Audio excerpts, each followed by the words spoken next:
विश्व निर्माण की ओर से आंखें न मूंद लें। समस्त भूमंडल को किसी समय हम किस प्रकार अपना घर मानकर उसे संजोने, संभालने और सर्वांग सुंदर बनाने में लगे हुए थे, इस गौरव गरिमा को जानने के साथ ही हमें अपनी पुण्य परंपरा का बोध होना चाहिए।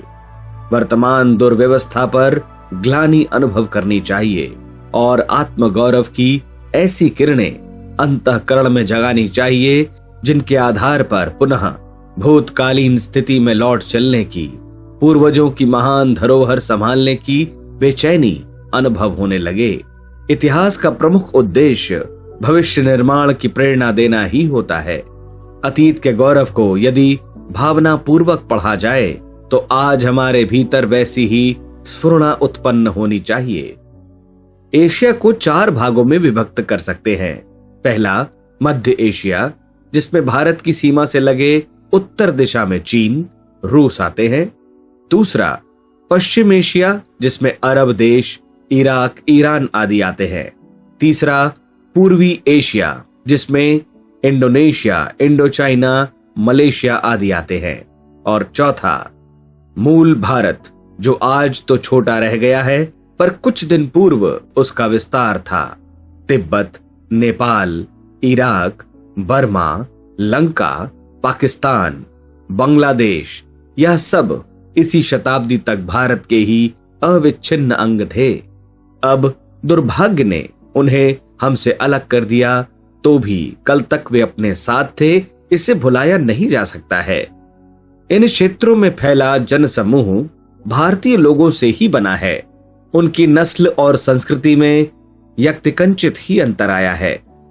इनकी अधिकांश जनता हिंदू अथवा बौद्ध धर्म की अनुगामिनी है। यूं इस्लाम धर्म भी इन विलग हुए क्षेत्रों में फैला है और ईसाई मतानुयायी भी बड़े हैं। फिर भी नस्ल, रक्त और पूर्वजों का इतिहास इतना महत्वहीन नहीं होता कि उसे सहज ही उपेक्षित कर दिया जाए। इस गई गुजरी स्थिति में भी मूल भारत के क्षेत्र में भारतीयता का गहरा पुट अभी भी विद्यमान है। संसार जिन महाद्वीपों में विभक्त है, उनमें अमेरिका, यूरोप, अफ्रीका और एशिया मुख्य है। ऑस्ट्रेलिया को भी यो महाद्वीप ही माना जाता है और न्यूजीलैंड को भी कोई इसी वर्ग में गिन लेते हैं। विश्व के इस समस्त भूभाग में भारतीय धर्म एवं संस्कृति का वैभव विस्तार प्रमाण सिद्ध है। इन सभी महाद्वीपों में किसी समय भारतवासी पहुंचे हैं और उन क्षेत्रों के विकास में बहुमूल्य योगदान देते रहे हैं। यही कारण है कि इन देशों के पुरुषार्थी एवं परमार्थ परायण महामानवों को विश्व नागरिकों द्वारा जगत गुरु, चक्रवर्ती शासक, देव मानव आदि नामों से संबोधित किया जाता रहा है। अगले पृष्ठों में यह पढ़ा जा सकेगा कि अन्य समस्त द्वीपों में और अपने एशिया के पूर्वी, मध्यवर्ती और पश्चिमी भागों में कितनी गहराई तक भारतीयता ओतप्रोत रही है। इस व्यापक क्षेत्र को भारत का कितना बड़ा अनुदान मिलता रहा है। यूं इतिहास के पृष्ठों पर धार्मिक विस्तार का ही अधिक उल्लेख मिलता है, पर इसका अर्थ यह न समझा जाए कि अर्थव्यवस्था, शासन स्थापना, समाज संगठन, कला, उद्योग, शिल्प आदि में वह योगदान स्वल्प रहा है। वस्तुतः प्राचीन काल में राजवंशों को तथा धर्म धारणाओं को ही अधिक महत्व दिया जाता था और इतिहासकार उसी प्रकार की प्रवृत्तियों को पुस्तकों, शिलालेखों, ताम्रपत्रों, भित्ति चित्रों में अंकित करते थे। वस्तुतः भारत का योगदान सर्वतोमुखी रहा है।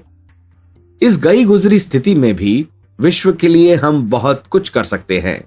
धन, विज्ञान, कला, शिल्प, अस्त्र आदि के क्षेत्रों में समुन्नत कहलाने वाले देश कितने ही आगे बढ़ गए हों, पर वे आध्यात्मवादी उदात्त दृष्टिकोण में अभी भी कहीं पीछे हैं और यह दार्शनिक कमी उन्हें इतनी महंगी पड़ रही है कि भौतिक प्रगति का सारा आनंद ही चला गया।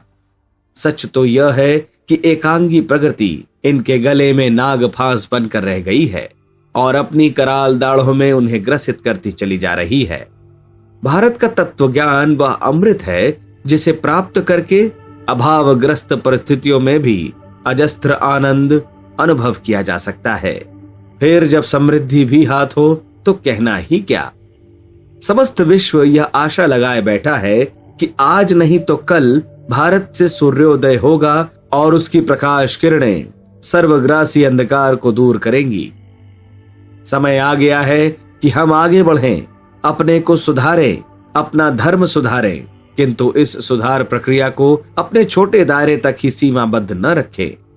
उनका अधिकाधिक विस्तृत क्षेत्र में प्रसार करें और मानव जाति की युग की महती आवश्यकता को पूर्ण करने के लिए वह सब कुछ कर गुजरे जो इन परिस्थितियों में संभव है। आत्मनिर्माण के अतिरिक्त हमारे विकास कार्यक्रमों में विश्व निर्माण का लक्ष्य जुड़ा रहना चाहिए। हमारे पूर्वज इसी प्रकार की बहुमुखी सेवा साधना का लक्ष्य बनाकर चले थे। हमारी गतिविधियां भी उसी प्रकार की होनी चाहिए। अब समस्त विश्व एक छोटे परिवार की तरह हो गया है। मात्र अपनी कोठरी में झाड़ू लगा लेने से काम नहीं चलेगा, पूरा घर बुहारना पड़ेगा।